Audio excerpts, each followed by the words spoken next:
şey cəmiyyətin vəliyə münasibətindən asılıdır. Tarixin bütün gedişatı buna bağlıdır və gələcək də buna bağlıdır deyə bu məsələ bu qədər önəmlidir. Peyğəmbər orada o əhd-peymanda nübüvvət məsələsində açıqlayır və məlum olur ki, cəmaət anlamırdı ki, Peyğəmbərə itaət etməlidir.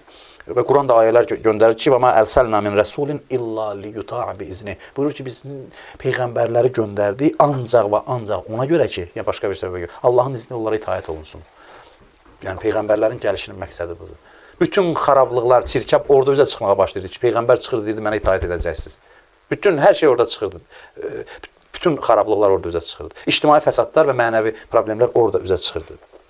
Mədinədə belə idi vəziyyət ki, gəlib deyirlər, ya Rasulallah, bu söz sənin sözündür, ya Allahın sözüdür. Deyəndə mənim sözümdür, deyirlər, etiraz edirdilər, qəbul eləmək istəmirdilər, itaət etmirdilər.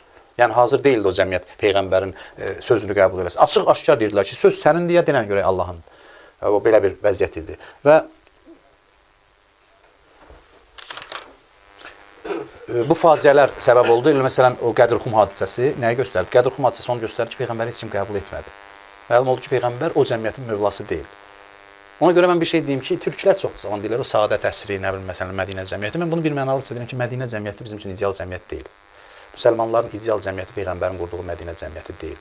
Peyğəmbər, Allah vəlisi o cəmiyyətdə qəribdirsə, o bizə ideal sayıla bilməz. Peyğəmbər özü etalondur, idealdır, şübhəsiz. Amma o cəmiyyət ki, orada Allahın vəlisi qəribdir, öz vilayətini icra edə bilmir, biz onu ülgü nümunə qoyub ona can atmamalıyıq. O can atlasız bir cəmiyyət deyildi, ümumiyyətlə. Bütün üstünlükləri ilə yanaşı. Bizim ümumiyyətlə keçmişdə nümunəmiz yoxdur, deyim ki, biz bunu istəyirik edək.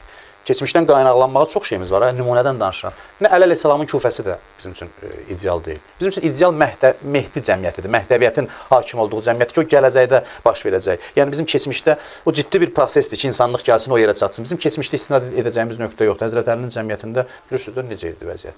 Ki, axırda deyir, danışanda nırçıldamaq deyir, belə eləyərdilər ki, qutar tez söz. Yəni, bu vəziyyət idi. Yəni, bu nə qədər faciəli də olsa, o həddə çatdırdılar ki, çıxdı dedi ki, ya əşbəhər rical vələr ricalə, kişi oxşayıb, kişi olmayanlar. Yəni, İmam bu leksikondan istifadə edir. Çünki çox son dərəcədə vilayətlə bağlı çatışmazlıqlar çox idi o cəmiyyətdə. Kərbəlada bu cəmiyyətin örnəyi var, kiçik bir dəstənin timsalında var, amma orada da məsələ bundadır ki, İmam qüdrət taxtında deyil, İmam məzlumiyyətdədir, şəhadət mövqeyindədir, öldürülmə, məzlum qərib vəziyyətdə, amma bəli, ətrafında olanlar vilayəti başa düşənlərdir demək olar.